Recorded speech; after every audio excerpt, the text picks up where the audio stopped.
Tanzania sisi hatuna viongozi, bali tuna madalali wa rasilimali zetu za nchi. Nasema hivyo with confidence kwa sababu nyingi. Narudia tena, Tanzania sisi kwa sasa hivi hatuna viongozi.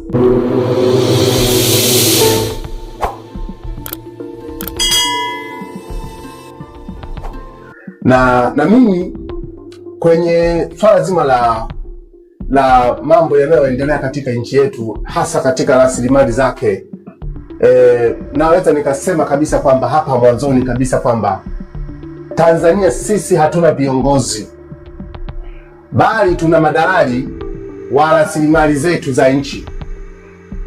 Nasema hivyo with confidence kwa sababu nyingi. Narudia tena, Tanzania sisi kwa sasa hivi hatuna viongozi.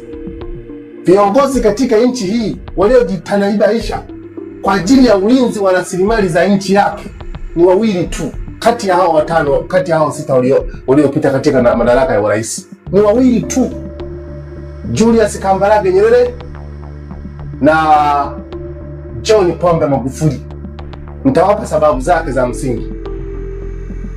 Julius Kambarage Nyerere alitengeneza taifa, alivyolirisi taifa kutoka kwa wakoloni na hatimaye kupigania uhuru wa nchi yetu, na akapambana kuhakikisha kwamba rasilimali za nchi yetu zinakuwa ni kwa manufaa ya wananchi na sio kwa ajili ya kundi fulani. Na yeye akaenda mbali zaidi, akaenda akaziweka mpaka kwenye katiba haya maneno, akayaweka kwenye katiba kwamba rasilimali zote za nchi zitamilikiwa na Watanzania, zitakuwa ni mali ya Watanzania, si ndio? Lakini akasahau kipengele kimoja kwamba ardhi itakuwa ni mali ya Watanzania. Yeye akaisema kwamba ardhi itakuwa na mali ya Watanzania, lakini itamilikiwa na Watanzania, lakini kwa niaba ya rais. Rais ataimiliki, yani maana yake rais atakuwa kama ni ataimiliki ardhi kwa niaba ya wananchi.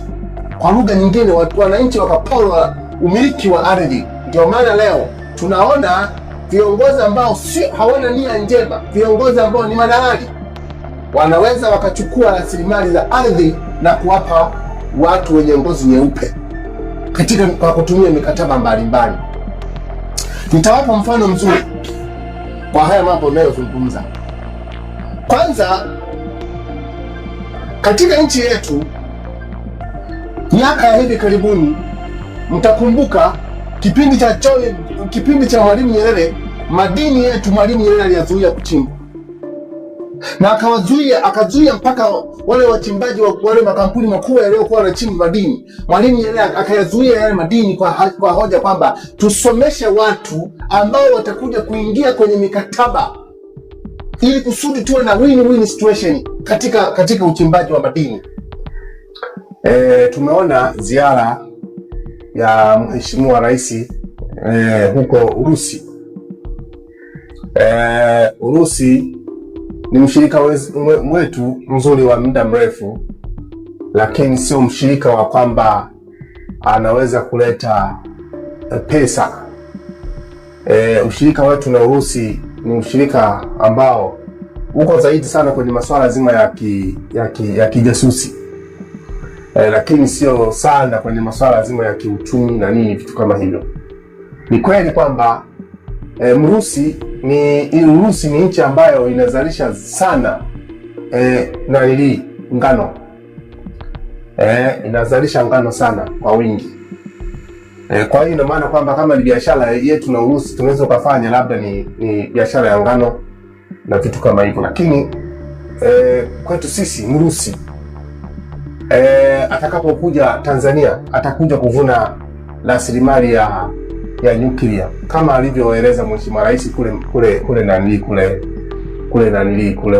kule Urusi, kwamba tunaweza kufanya naye biashara, lakini zaidi sana yeye atakuja apole rasilimali zinazoitwa nyuklia. Kwa lugha nyingine, sisi unufaikaji wetu katika swala teknolojia ya nyuklia utakuwa ni mdogo, na hapo ndipo mgogoro ulipo. Wakati Mwalimu Nyerere alipoondoka madarakani, akaja Mzee Mwinyi akaanzisha mpango wa akaanzisha soko huria, si ndio? Alipoanzisha soko huria, uchumi huria ambao ilikuwa ni soko holela, ni uchumi holela ambao sasa watu kadhaa wachache wakaamua kujimilikisha rasilimali nyingi, wakaamua kuzipora rasilimali na wakazimiliki wao. Ndio maana wakaattempt kuuza mpaka mbuga kule Loliondo. Wenzetu kutoka Zanzibar wana ile mentality, bado wana mentality ya utumwa, bado wana ile mentality ya utumwa kwamba kumsujudia yule mtawala sultani. Na ndio maana hata leo katika nchi yetu tumeona mikataba mibaya ya ovyo kabisa. Yani watu wanavunja sheria, wanavunja katiba bila aibu. Mtawapa mfano mzuri. Mnakumbuka sakata la bandari? Si mnakumbuka sakata la bandari? Sakata la kuuzwa bandari zetu ndani ya nchi. Na hili jambo ameligusia Mheshimiwa Rais kule ziara katika kule Urusi. Amezungumza sana kwamba bandari kuanzishwa na kuendelezwa kwa bandari, uwekezaji wa bandari kule Zanzibar ya Mangopwani. Bandari ya Mangopwani, ule mkataba uliofungwa wa uanzishi wa kuendeleza au wa kujenzi wa bandari ya Mangopwani kule Zanzibar ni mkataba ambao una manufaa makubwa sana katika nchi ya Zanzibar. Lakini mkataba uliofungwa wa DP World ndani ya katika Tanzania huku, kwa sababu ni rasilimali za Tanzania zinatakiwa ziporwe na zimilikiwe na wageni. Ule mkataba ni wa kinyonyaji, sijawahi kuona. Mkataba ule wa bandari ule ni wa kinyonyaji, sijawahi kuona. Na imefanyika hivi kwa sababu mtawala, rais wa nchi hii ni Mzanzibari, hana uchungu na nchi ya Tanganyika, hana uchungu na nchi ya Tanganyika. Na yazungumza haya sio kwa sababu ya nia mbaya, na yazungumza haya kwa sababu tulipiga kelele sisi wa Tanganyika, lakini wakatokea Watanganyika wenzetu baadhi ambao wakahongwa pesa. Ina maana inawezekana wakahongwa pesa, wakakubali, wakapigia upatu ile kuuzwa kubinafsishwa au kuuzwa kwa bandari yetu ya Dar es Salaam na bandari zetu zingine. Kwani ni uongo? Hivi kwa mfano Watanganyika wangesimama kabisa kitete kwa ajili ya kuhakikisha kwamba bandari ya Dar es Salaam haiuzwi, haipewi Mwarabu, tungeweza kukubali, ingepewa Mwarabu? Jibu ni hapana. Na kwa sababu tulikuwa na sababu za msingi kwamba hatuna sababu zozote sisi za mtu mwingine eti apewe Mwarabu hii bandari yetu ya Dar es Salaam, wakati tulitumia zaidi ya shilingi trilioni 1 dola za Marekani, milioni 400, zaidi za milioni 400 tulikopa ili kusudi kwa ajili ya kufanya upanuzi na uendelezaji katika bandari ya Dar es Salaam. Na ule upanuzi wake tukajenga kuanzia geti, kuanzia kina, kilikuwa ni kina mpaka 2017 kina cha bandari ya Dar es Salaam kilikuwa ni kina zaidi chini ya mita 6.5. Ikaongezwa, tukaongeza mita mpaka zikafika mita 15 leo tunapozungumza. Mita 15 kina cha bahari pale katika bandari ya Dar es Salaam. Na tukapanua urefu wa zaidi ya mita 300, karibia mita 800 ikapanuliwa pale. Lengo lake lilikuwa ni kuruhusu hata meli kubwa kabisa zitie nanga katika bandari yetu ya Dar es Salaam. Tulifanya upanuzi mkubwa, zaidi ya shilingi trilioni 1 zikatumika kwa ajili ya kufanya upanuzi pale. Tukapanua kuanzia gati namba 1 mpaka gati namba 11. Tulipanua kwa kutumia pesa zetu katika ule mradi unaoitwa DMGP. Zaidi ya shilingi trilioni 1 zikatumika kwa ajili ya kujenga pale bandari ya Dar es Salaam. Tulipomaliza tu akaleta DP World. Hii ni dharau kubwa. Na hili kwa sababu imefanyika hivyo kwa sababu Wazanzibari na imefanyika hivyo kwa sababu Wazanzibari hawana uchungu na mali zetu za Tanganyika huku, hawana uchungu. ila kwao mipaka yao na rasilimali zao katika Zanzibar wamezirinfensi, na ndio maana vitu vyote vinavyohusu maslahi ya nchi ya Zanzibar zimeondolewa katika muungano. Bandari imetolewa kwenye muungano, ilikuwa ni swala la muungano. Mafuta yametolewa kwenye muungano, wakati ilikuwa ni swala la muungano. Gesi imetolewa kwenye muungano, wakati ilikuwa ni swala la muungano. Masuala yote ya uchumi yanayohusu uchumi, bandari zote zimetolewa katika muungano, wakati zilikuwa ni swala la muungano. Maana yake ni kwamba Zanzibar wameshajiondoa kwenye muungano kwa sababu rasilimali zao zimeshaondolewa. Maana yake wao rasilimali zao ni za kwao, lakini zetu sisi wanafaidi. Na ndio maana leo madini, ukienda kwenye maeneo ya madini, kwa mathalan kwenye madini sasa hivi kwenye uchimbaji wa madini leseni zinatolewa kama njugu, na wanaopewa ni Wazanzibari asilimia kubwa. Hata kama umetokea mauaji ya maelfu ya Watanzania, ya Watanganyika wengi wameuawa, lakini kwa sababu aliyekalia hicho kiti ni Muislamu wenzao, hawawezi kuzungumza yale mauaji. Nakwambia na kugarantii Mtanzania, wewe Mtanganyika, hasa wewe Mkristo, yangekuwa yamefanyika yale mauaji ya tarehe 29 mwezi wa 10 2025, kiongozi wa nchi akawa Mkristo, nchi hii isingetawalika. Nakwambieni ukweli, nchi hii isingetawalika. Nakueleza ukweli, yani rais angekuwa ni Mkristo, rais wa nchi angekuwa ni Mkristo, ya mauaji ya maelfu ya Watanzania wale wakauawa, nchi hii isingetawalika. Nakwambia ukweli, Tanzania isingetawalika. Waislamu wale wasingenyamaza. Mimi nawajua Waislamu wasingenyamaza, wale viongozi wale wa Kiislamu wale wasingenyamaza, wangezungumza, wangetoa matamko makubwa sana. Tanzanite, nani muuzaji wa Tanzanite katika nchi hii? Wala sio Mtanganyika, unakuta ni Mkenya. Ni aibu kubwa. Tuna cobalt, tuna dhahabu, tuna gesi asilia trilioni zaidi ya trilioni 70, lakini hatuna uwezo wa kutumia hizi rasilimali, kwa sababu zote hizi rasilimali zimewekwa rehani kwa watu wengine. Alafu leo tunaenda kumentertain eti Mrusi aje atusaidie sisi. Hivi Mrusi anaweza kutusaidia sisi? Mrusi anaweza kutusaidia sisi? Mrusi hawezi kutusaidia sisi wa Tanzania, muelewe hilo. Kwa sababu kwa nchi, yani kwa mujibu wa taarifa, nchi zinazoongoza kwa kutoa misaada katika nchi yetu, nchi zinazoongoza kwa kutoa misaada katika nchi yetu, katika 10 bora, Mrusi hayumo. Wa kwanza ni Marekani, ambaye anatoa dola za Marekani milioni 649. Milioni 649 ambazo ni sawasawa na karibia trilioni 2.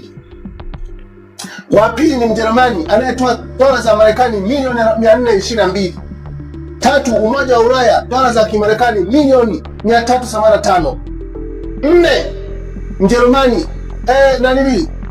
Mwingereza ni milioni 422. Mjerumani ni milioni 290. Alafu Japani milioni 200, dola za Marekani milioni 235. Alafu Canada milioni 117 dola za Kimarekani. Uswizi milioni 96. Sweden milioni 87. Norway milioni 70. China milioni 62. China tunayempa kila kitu, tunampa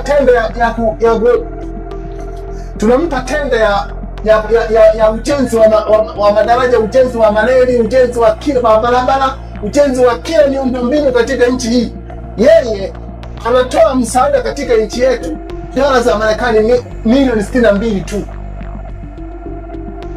Wakati Marekani yeye anayetoa pesa kwa ajili ya ujenzi wa hizi barabara zinazojengwa na Mchina, yeye ana contribute zaidi ya dola za Marekani bilioni 649. Huyu anatoa pesa kwa ajili ya miundombinu ya afya, kilimo, utawala bora na mengineyo kama ujenzi wa barabara, miundombinu, vitu kama hivyo. Yeye anatoa pesa hizo, lakini Mchina anatoa pesa kidogo tu kwa ajili ya mambo ya kilimo, biashara na kilimo na teknolojia. Basi sio, mnanielewa hivi? Eti huyu mtu kwa sababu amekwambia tunahitaji pesa zetu tunazokupa lazima tuone matumizi yake yamelengwa katika pahala pake. Eti mnamkwepa, mnaenda kwa Mrusi au kwa Mchina. Mnajielewa nyinyi viongozi hivi? Kwa mfano hawa wazungu hawa watu hawa yaani, kwa mfano Norway, Sweden, Uswizi, Canada, Japan, Ujerumani, Umoja wa Afrika, Umoja wa Ulaya, Uingereza, Marekani wakaamua kabisa kufrizi kuleta hela yoyote ya msaada katika nchi hii. Nyinyi mtaendesha serikali yenu? Barabara zitajengwa hizo? Au kiburi tu kinawafanya, au kutokujielewa tu nyinyi viongozi? Unajua inawezekana nyinyi mnafahamu na kiburi, lakini hamna hata uwezo wa kujielewa. Hivi unaweza ukainumia Marekani wewe? Marekani ambayo inaweza kaamua hata wewe rais inaweza kukuondoa dakika moja tu. Marekani, muulize Maduro, muulize Assad. Wale Marekani wakiamua kukuondoa, wanakuondoa dakika moja, na kueleza ukweli.